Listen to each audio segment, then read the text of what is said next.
Now out from Shout Factory on 4K Blu-ray is TIMECOP, Van Damme's most successful film at the box office, pulling in over $120 million worldwide back in 1994, and it was a huge success on home video. The film has hit every format since the days of VHS, but its arrival to 4K has taken some time, maybe down to licensing rights with Largo Entertainment, who were involved with JVC, and their catalogue of movies will be sold off to Intermedia. When Shout Factory announced they were going to release the film in Ultra HD, Van Damme fans rejoiced, but browsing the website many soon discovered that this was going to be a bare bones release with zero extras, and with a high retail price of $35. Back in the early 90s, Jean-Claude was finding more success on the big screen instead of solely relying on the VHS market to drive his popularity. Films such as Universal Soldier, where he faced up against Dolph Lundgren, earned over $100 million, making him a very bankable action star.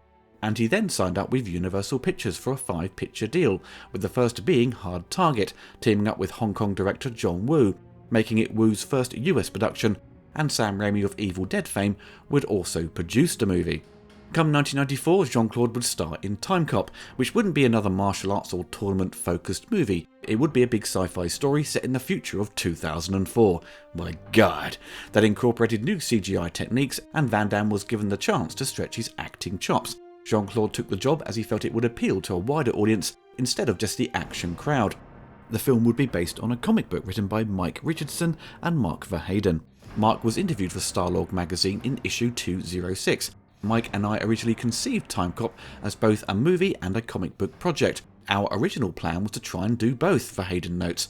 The first story for TIMECOP that appeared in the comics, though, is not the movie story. Mike and I developed one story for the movie, and at the same time I was developing other ideas for the comics. To make it even more confusing, I adapted the movie into a Dark Horse comic book. The appeal of any time travel story is the whole idea of being able to live something again that you did once and seeing if you can change it. That core is the first impulse that fascinated me, as well as telling the story of a guy who had lost his wife and in the course of investigating something else has a second chance. With director Peter Hyams involved, who had directed Outland and 2010, it gave Jean-Claude the opportunity to work with a well-known American director. Van Damme praised Hyams' work, saying in Starlog issue 207, "Peter wanted the best movie, and he insisted on many takes. He wanted everything perfect. And he knows how to play with the camera. He knew what to do. He was well prepared. He shot the movie on budget, no more, no less. He is a very professional director." The star says Hyams also gave him some excellent career advice. "Peter told me, you should spend less time training in the gym and more time training your mouth, learning the English and studying my acting." With the film's success on the big screen, critics weren't raving about the film, sadly. Critics were mixed on TIMECOP, citing its various plot holes and inconsistencies with the whole time travel premise. Jane Siskel said the film was silly and not very exciting. Roger Ebert spent most of his time pointing out the film's logic and how it didn't work. But he said Van Damme was interesting in many scenes, but both gave the film the thumbs down. Richard Harrington of the Washington Post said, "For once Van Damme's accent is easier to understand than the plot." And David Richards of the New York Times disparaged Van Damme's acting and previous films, but called TIMECOP his classiest effort to date.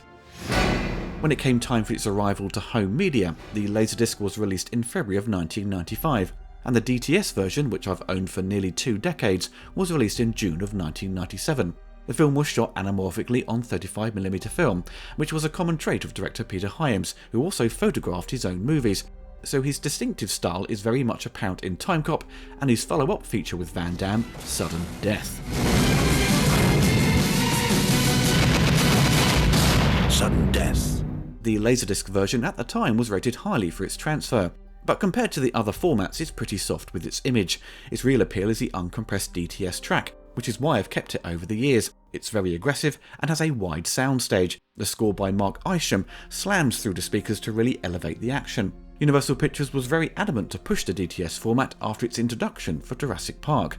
The DVD release of TIMECOP was an early title released in the format's life by Universal, who were porting a lot of their Laserdisc back catalogue to the new format, often with non-anamorphic transfers and with little special features, just a theatrical trailer and production notes, though later releases would include a 16:9 image to take advantage of widescreen TVs. The DVD image is an improvement over the LD, with the benefit of the 16:9 image. It now exhibits more of a warmer colour palette, not too saturated in areas, though still soft with its image.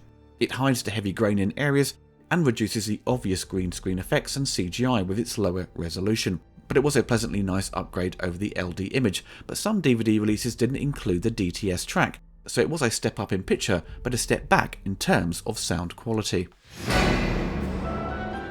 In 2010, Warner Bros. Had acquired the rights to TIMECOP, and they would offer the film as a bundle with Bloodsport, though in some countries TIMECOP was sold by itself. This was a new 1080p transfer, though I believe it was taken from the HD DVD version, and it was pretty solid and a big step up over the old DVD. But the new HD transfer is very saturated with its colours, often a bit too much in places. There is also a bit of sharpening in the image. It also features very deep blacks throughout the picture, which benefits the film in some ways, but when it comes to the nighttime scenes it becomes tough to make out what's going on, especially for the film's finale and when Jean-Claude has to fight Ron Silver's henchmen in the attic and outside in the rain. The HD master certainly was an improvement over the DVD, but displayed some inconsistencies to make it a slightly above average transfer. So the new 4K release comes with 0 extras, not even a trailer. The packaging hilariously highlights the 4K scan of the film as a special feature. They do include a regular Blu-ray, which is a 1080p downscale of the 4K, though it's locked to region A. The 4K disc, however, is region free. It's baffling they didn't even bother to include the original featurette, which you can find on YouTube. A very lazy effort on their behalf. It's a shame Kino Lorber didn't pick up the film for distribution, as they did a better job with Sudden Death. The 4K remaster is presented in Dolby Vision. Just like the old Laserdisc, it includes the original 5.1 DTS mix, which also found its way to Blu-ray. There's also a 2.0 stereo mix as well, for those who don't have a 5.1 speaker setup.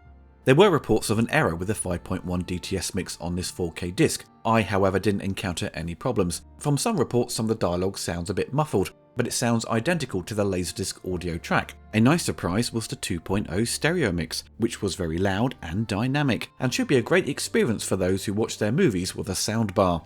On first inspection, I noticed the colours were far more balanced throughout compared to the old Blu-ray.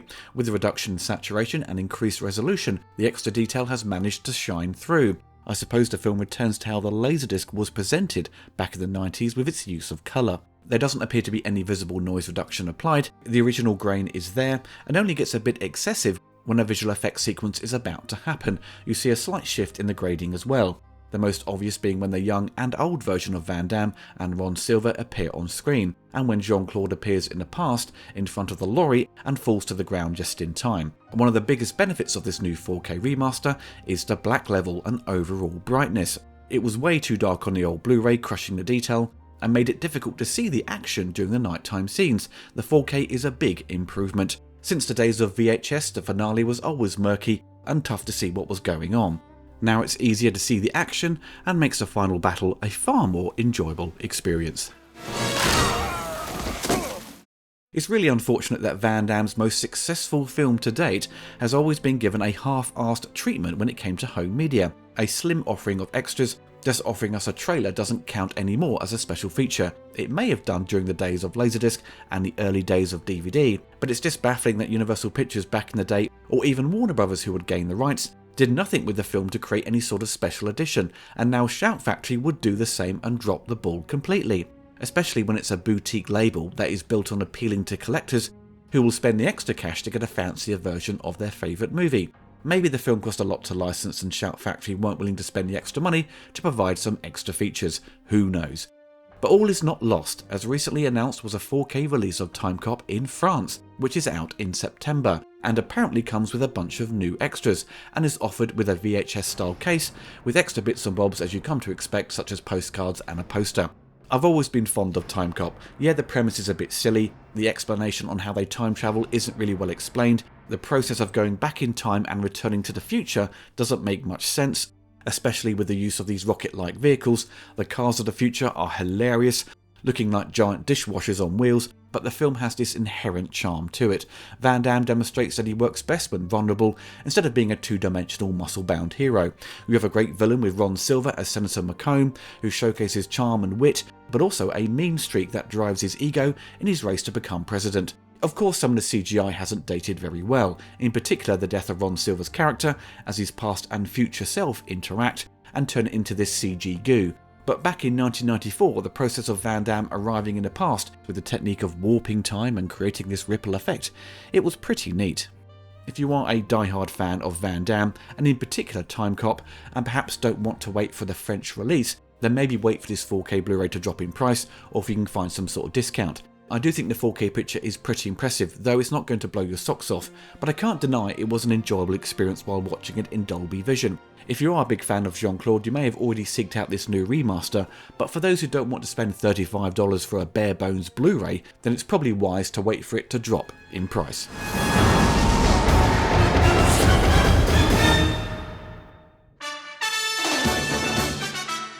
I hope you enjoyed the video. Don't forget to click the like button and hit the bell to be notified of my latest reviews. Big thanks to my patrons and YouTube members for supporting the channel. If you want to get involved and gain access to exclusive videos and take part in Q&As, follow the link below.